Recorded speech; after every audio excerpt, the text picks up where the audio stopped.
Usaping OFW Zero Remittance pa rin ang topic natin ngayon. Okay. Pag-usapan natin si Jose Claire Castro, yung tapang ba niya. Ito ang post ni General Orlando De Leon. Sabi niya, umapila, buwahahaha, lumambot na ng husto ang bunganga ni Madam Castro. Dati, may babala ang palasyo. Yan, kagabi, yun yung mga caption ng mga post ng mga mainstream media. May babala. Grabe. Sinundan ng umalma ang palasyo. Babala, umalma, palaban eh. Tapos noon, nananawagan ang palasyo. Di ba? Bumababa na yung tono. Ngayon naman, umapila ang palasyo. Ano ba talaga, Attorney Claire? Nasaan na yung tapang ng palasyo? Pwede namang lumuhod ang palasyo o kaya bumaba sa hindi ko na lang bagitin, mayroon siyang ang galing mula sa babala, sinundan ng umalma, tapos nananawagan, ngayon umapila na. Okay, so mga kababayan nating OFWs, lumalabas na yung kahalagaan ninyo, yung kapangyarihan ninyo. Nataranta ang palasyo sa inyong plano. Ito naman si Secretary Juan Ponce Enrile sa kanyang post. Baka daw may nagsulsul sa inyo na mag-isip daw kayo ng mga ilang beses bago nyo sundin yung advice. Kung sino man ang nanulsul sa inyo, mag-isip-isip daw kayo. Baka mamaya, sa kanya, baka ang Kongreso rumesback sa inyo. Tanggalin ang inyong mga tax privileges. Ito na yung, yung last na post ng mainstream media. Umapila ang Malacanang sa ilang grupo ng overseas Filipino workers sa Europa na maging mahinahon sa harap ng banta ng mga taga-suporta ni dating Pangulong Rodrigo Duterte na Zero Remittance Week. By the way, ang nagsimula nito, sa nabasa ko lang kahapon yung maisog sa Croatia. That's part of Europe. By the way, speaking of Croatia, konting kwento lang Maalala ko noong 2005 to 2006, nag-schooling ako sa Washington DC sa National Defense University. Kumuha ako ng kurso na Counter-Terrorism Fellows Program. May classmate ako na taga-Croatia, Lieutenant Colonel Ivan, kalimutan ko na yung apelyido niya. Naging best friend ko siya. Napakaganda ang Croatia. It's a tourist spot. Tapos, ang aking pamangkin, nagtrabaho ng mga ilang taon doon. Nagtrabaho siya sa grapes plantation. So, meron akong special connection sa Croatia. So, lumalabas, maraming Pilipino sa Croatia at parang sila yung nakaisip nitong idea na Zero Remittance Week. Plano pa lang ito, I don't know kung kailan magsisimula. Yung nababasa ko sa comment sa aking vlog kagabi, magsimula daw sila March 28, yung birthday ni PRRD. March 28 hanggang April 4. Yun yung nababasa ko I'd like to make myself clear. Hindi ako nananawagan ng zero remittance. Nagre-react lang ako. Kasi talagang malala ang repercussion sa bansa pag ituloy ng mga OFWs ito. Maapektuhan ang ekonomiya ng bansa. So, yung nabasa kong post is, ito na. Nahanap na ang kiliti.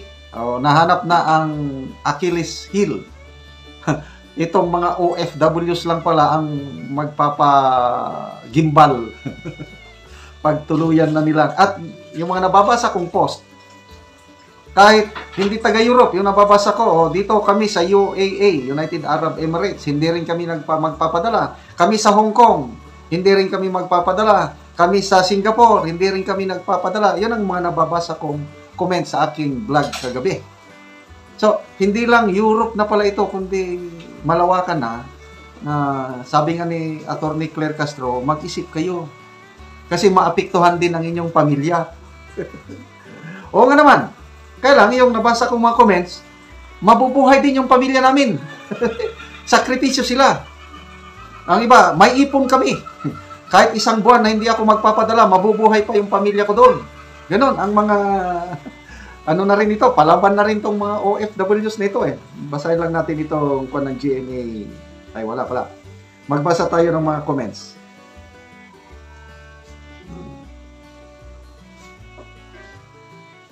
Ito, Mzar Mantulino. Ang ganda itong post niya.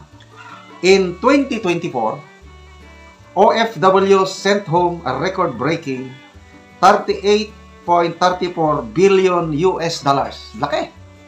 That's roughly 2.2 trillion pesos injected directly into the Philippine economy through sheer labor and sacrifice. To grasp the scale, the entire 2025 national budget is 6.326 trillion. That means OFWs send home the equivalent of 1/3 of the country's annual budget. That's money. Feeds more or less 25 million Filipinos. Accounts for approximately 9.4% of gross domestic product. Accounts of approximately, strengthens the peso and stabilizes inflation. Sustains private consumption which drives nearly 70% of economic activity. Keeps banks and rural economies afloat. In December 2024 alone, personal remittances hit 3.73 billion US dollars, over 210 billion in just 1 month. Pull that out for even 1 week and you'll see, ayan na, dollar reserves fall. Ito ang epekto, kahit isang linggo lang daw. Dollar reserves fall, peso weakens, import cost rise, financial institution fleets, consumer spending slows. OFWs are not just migrant workers. They are the financial lifeline of the Philippines. When they say no remittance for a week, they're not asking to be heard. They are warning the whole system can collapse without them. Saludo tayo sa ating mga OFWs na nagpapakahirap sa ibang bansa para sa kanilang mahal na pamilya, and of course, para ipakita ang pagsuporta nila, pagmamahal sa kanilang minamahal na Tatay Digong. So, salamat mga kaibigan sa inyong pagsuporta sa ating channel. Nakakatulong po kayo ng malaki sa Tribong Talandig dahil sa Bukidnon ito, dahil ang ating income is tulong natin sa kanila. Namimigay tayo ng yero at pako para ma-repair ang sira-sira nilang bahay. Panoorin niyo ang video. Mao na ni ang yero nga istak sa among balay nga ihatag namo. Duha ni ka pamilya tag napulo. So muna ni sila ang nagkuha sa among balay og yero. Wala ini adila. Karon mo na po ni ang ikaduha. Kay duha man karon ka tawo ang magkuha og yero. Ara kung pagkuha ni biraga.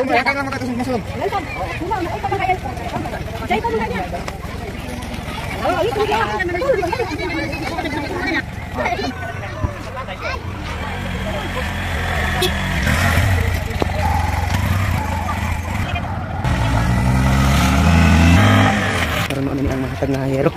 So abot na gid sa ilang balay. Muna ni gisandig na ang yero ni ante.